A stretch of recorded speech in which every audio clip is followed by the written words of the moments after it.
Selamat pagi Linda, selamat pagi sobat market semua. Kita akan bahas sedikit tentang emiten Astra Internasional. Next, ya. Jadi kalau kita lihat ini laba bersih fourth quarter 23 ini turun 1,1% quarter on quarter menjadi 8,1 triliun.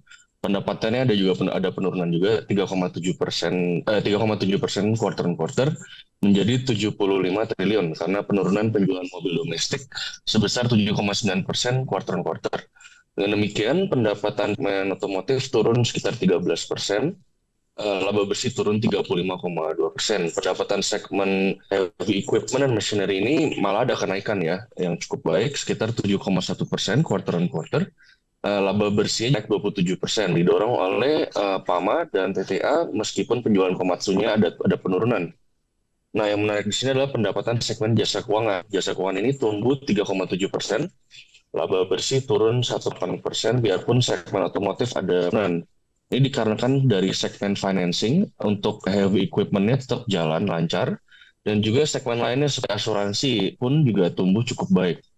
Kalau untuk agriculture bisnisnya kita melihat ada penurunan pendapatan sebesar 19,5% kuartal. Laba bersihnya ada turun juga ya, lumayan lumayan besar ini 41,2% dikarenakan penurunan harga kelapa sawit di tahun 2023. Pendapatan laba bersih segmen IT untuk yang lainnya seperti IT, properti dan infrastruktur masih masing-masing naik sekitar 10,9%, jadi cukup sehat ya, baik. Untuk full year-nya pendapatan Astra ini ada pertumbuhan tapi sekitar 5% ya, menjadi 316 triliun. Laba bersihnya pun juga ya, dan ini naiknya juga cukup baik sekitar 16,9%. Segmen otomotif dan segmen heavy equipment dan machinery ini adalah yang pendorong pertumbuhan pendapatannya. Peningkatan laba yang signifikan di sektor otomotif, jasa dan sektor lainnya. Laba bersih untuk segmen heavy equipment dan machinery ini ada penurunan ya, masing-masing sekitar 38,6% untuk heavy equipment dan CPO sekitar 49,7% di full year 23 ini karena penurunan penjualan Komatsu dan emas serta melemahnya harga dan volume penjualan CPO. Next. Nah, untuk update Januari 2024, penjualan mobil di Astra ini ada penurunan sedikit ya, sekitar 37.000 unit, turun 25% dari 50.000 unit di tahun Januari 2023. Untuk penjualan mobil di non-Astra, yang luar Astra ini, ada peran 27,3%, lebih besar daripada penurunan mobil di angka 31.000. Dari sebelumnya jadi Januari sekitar 43.000. Total penjualan mobil nasional di bulan Januari ini ada turun di angka 69.000. Ini penurunan sekitar 18,4% quarter on quarter atau year on year 26,1%. Nah, penurunan ini tuh kita lihat dikarenakan adanya daya beli konsumen yang masih dalam tahap pemulihan dan berakhirnya program insentif PV pada tanggal 31 Desember 2023 yang telah diaktifkan kembali beberapa minggu yang lalu. Untuk top seller mobil-mobil Astra pada Januari 2024 ini ada di Toyota sebesar 21.000 unit, diikuti dengan Daihatsu 14 ribuan unit.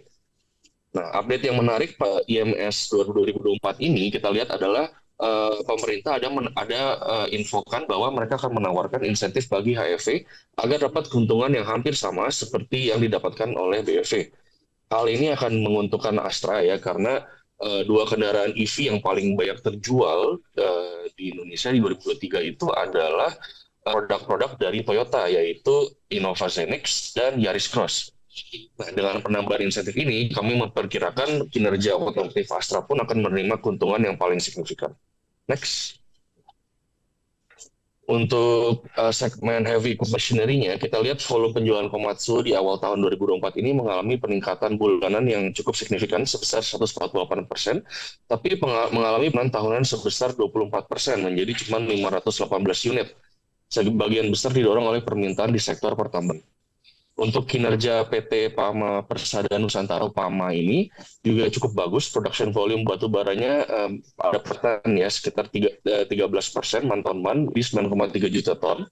Volume overburden-nya juga 89 juta billion cubic meter dan strip rate 9,6. Untuk penjualan emas MABE ini sampai sekarang kita belum ada jualan ya. Mereka belum ada penjualan pada bulan Januari 2024. Ini kemungkinan akan terlihat di bulan Februari ya periode lalu.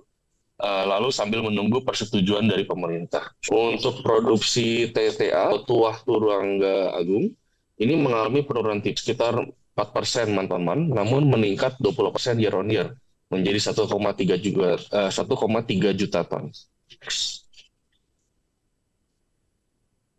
Ya, menurut kami outlook ke depannya Astra ini masih cukup baik ya untuk segmen otomotifnya. Peluncuran model mobil baru pada 2024 mungkin akan menjadi kunci kesuksesan otomotif. Nah, kita bisa lihat contohnya kalau di tahun lalu itu adalah di tahun 2022 adalah kendaraan Innova Zenix-nya ya HEV-nya.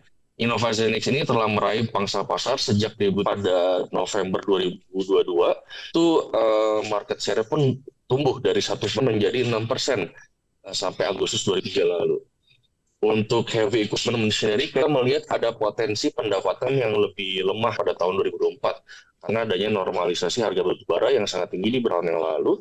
Kita juga sudah melihat kelemahan tersebut pada angka bulanan United Tractor yang cukup lumayan merosot. Dengan demikian kita merefine asumsi kami karena penjualan mobil bulan pertama ini agak ya dengan menurunkan target price kami sebesar 3,8% menjadi 6.050 per saham. Biarpun demikian kami masih sangat optimis terhadap prospeknya Astra. Jadi untuk PI-nya Astra ini masih di bawah standar deviasi -1 di angka 8,47 kali, sedangkan saat ini Astra diperdagangkan di 6,74 ya. Jadi relatif murah. Tambah dengan usulan terbarunya yaitu dividen yang akan dibagikan kepada pemegang saham Astra sebesar 412 perak per sahamnya, sekitar 62% payout ratio. Dengan harga sekarang yield Astra ada di angka 7,9. Kami juga melihat potensi insentif HFV yang kemungkinan akan diberikan oleh pemerintah akan mendongkrak kinerja Astra dengan next. Oke, terima kasih. Saya kembalikan ke Glenda.